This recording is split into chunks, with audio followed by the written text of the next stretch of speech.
నిజం నిర్భయంగా, నిజం దాగదు, వార్త ఆగదు.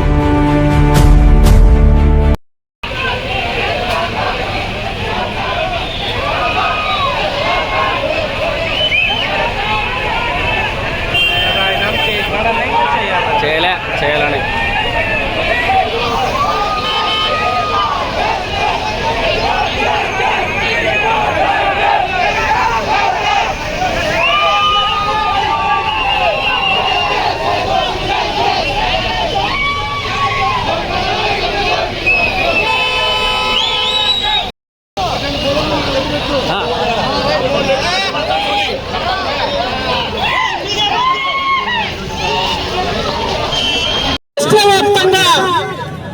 డిఎస్సీలో జరిగిన అక్రమాలకు వైఎస్ఆర్సీపీ యువతకు జోరుగా కూడా 3 రోజులు దీక్షలు, మరి ఈ రోజు నిరసనలు మారుమవుతున్నాయి.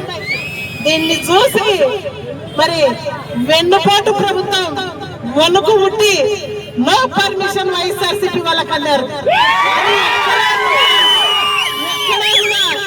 యువతకు మేము అందరము కూడా సంఘీభావంగా ఉంటాం, మేము సైతం అని చెప్పేసి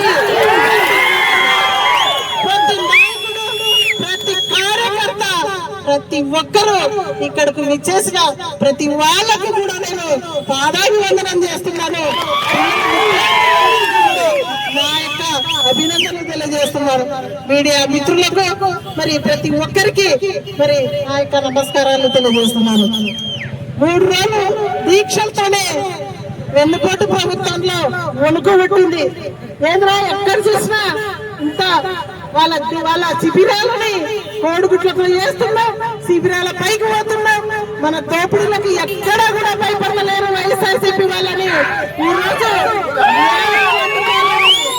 పోలీసులతో ఒత్తిడి తప్పించి ఎక్కడెక్కడ మీకు పర్మిషన్ ఇలే మీరు పోతారని చెప్పేసి ఏ స్టేషన్ లో చెప్పుకున్న పరిస్థితులకు ఈ కూటమి ప్రభుత్వం దిగజారిపోయిందంటే నేను అడుగుతున్నా, ఎందుకయ్యా మీకు ఆ భయం?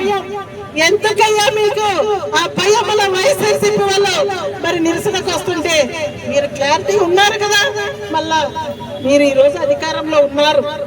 మొన్న ఉద్యోగాలు వచ్చిన వాళ్ళందరినీ కూడా మేము దీక్షలో ఉంటే వైఎస్ఆర్సీపీ వాళ్ళు మనమందరం అంతా దీక్షలో పాల్గొంటుంటే మీకెందుకు భయం?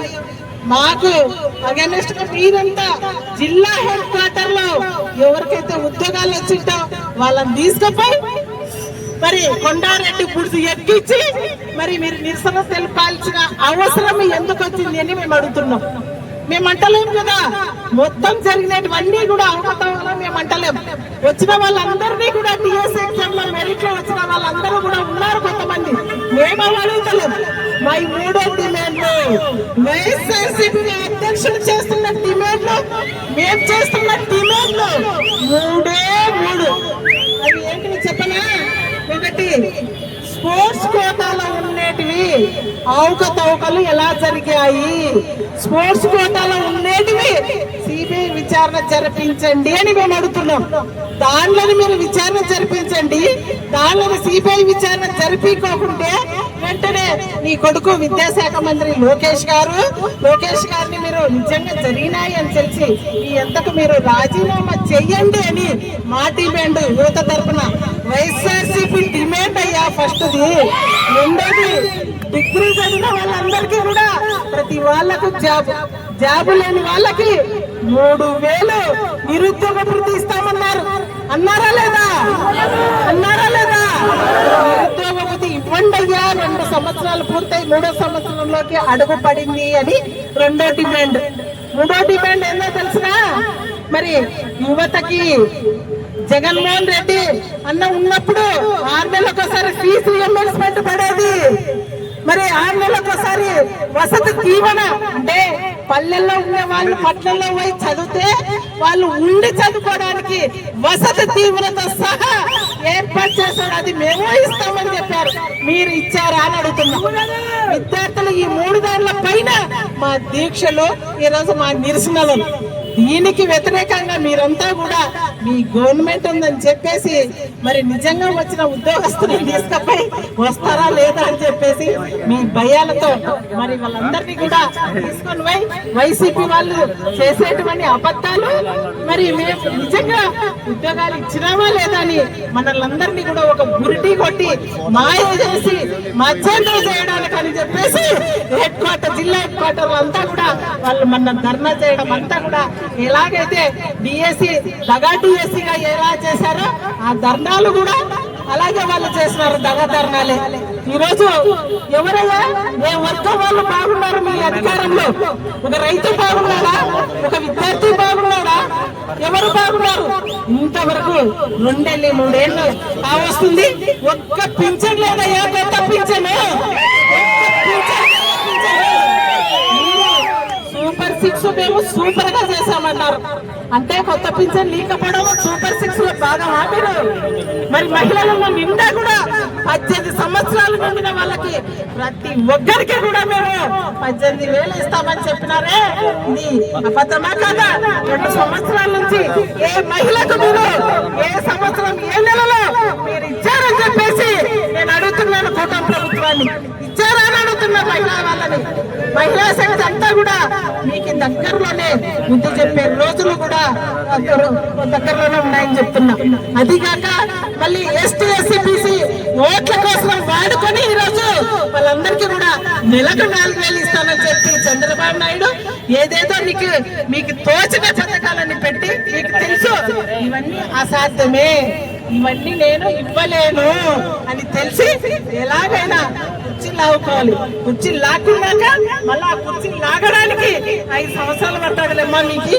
నేను చెప్పేది ఏదో 2 అబద్ధాలు కదా అని చెప్పేసి నోటికి వచ్చినట్లు వాళ్ళు మేనిఫెస్టో విడుదల చేసినారు. ఈ రోజు మరి ఇది ఎస్సీ ఎస్టీ బీసీ మైనార్టీ వాళ్ళకి నెలకు 4,000 అన్నారు. ఇచ్చారా? ఇచ్చినాడా?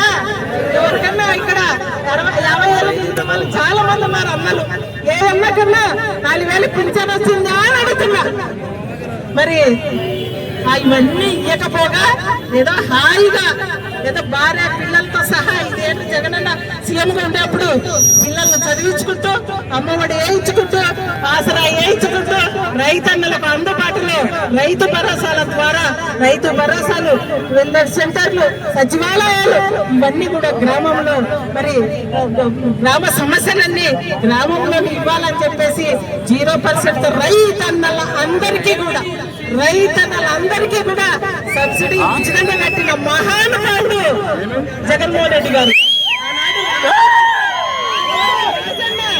మరి రాజ్యం ఎలా ఉండేదో రైతులంతా విద్యార్థులంతా ఇలాగా ఫీజు రియంబర్స్మెంట్ పెట్టుకొని ఎలాగైతే మరి చదివి మరి MBBSలు మరి అందరూ కూడా బీటెక్లు చదివిన రోజులు రాజన్న రాజ్యంలో.